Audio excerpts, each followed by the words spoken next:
Hello mga mare! Welcome to my mini vlog.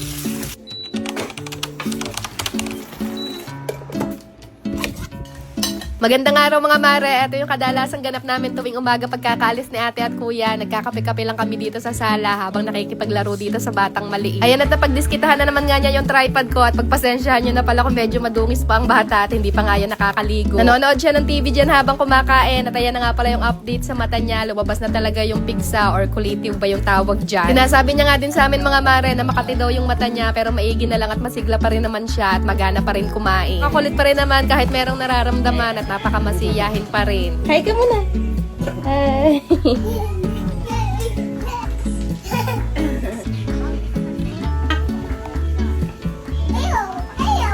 Ayaw. Inom gamot. Marina, please. Inom sleep. Sakay-sakay. Inom na muna ng gamot. Inom na muna para aalis na kayo ni Papa. Hindi na sana. Iwanan kita. Alis na ako. Sige na, aalis na. Medyo nahihirapan lang talaga kaming painumin siya ng gamot niya mga mare. Kailangan pa muna talaga namin siyang utu-utuin para lang mapainom. Sabi na nga lang namin sa kanya, gagala kami sa labas. Kaya ayun, saka pa lang siya pumayag na inumin yung gamot niya. At kapag ka makikita niya na magyayakapan kami ng papa niya, magmamadali kagad yan sumingit sa gitna. Maigi naman kako at nang hindi na siya masundan pa.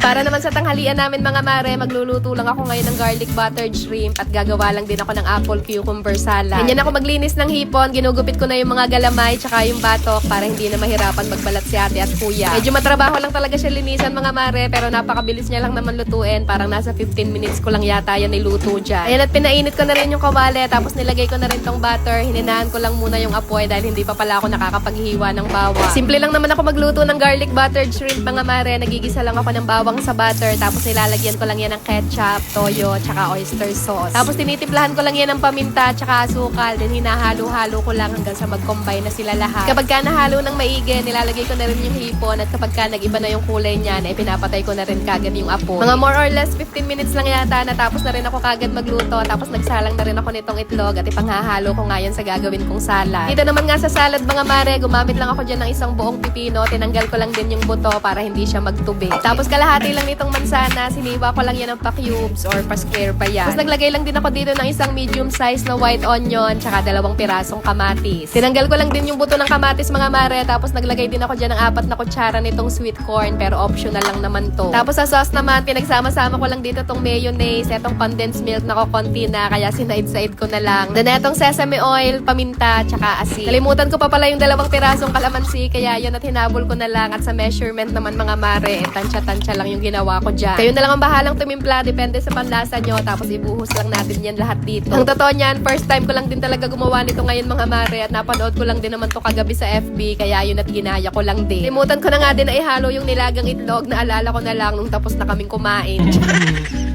Kain! Kain tayo mga mare. Anong ulam nyo? Hipon, di ba?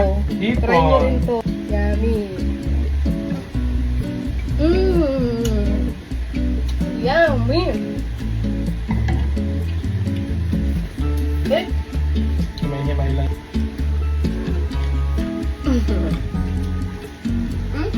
Ang laki ng kagat ah.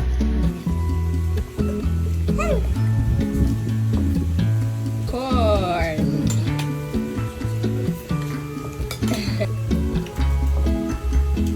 Dandaan pa kung makan.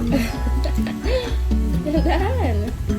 Try nyo na rin yung salad na ginawa ko mga mare. Grabe, ang sarap din pala ng ganong salad. Nagustuhan din nga nung asawa ko tsaka nung batang maliit. At magliligpit-ligpit na muna ako dito. See you again sa next vlog. Good night na muna. At ayun lang muna ulit for today.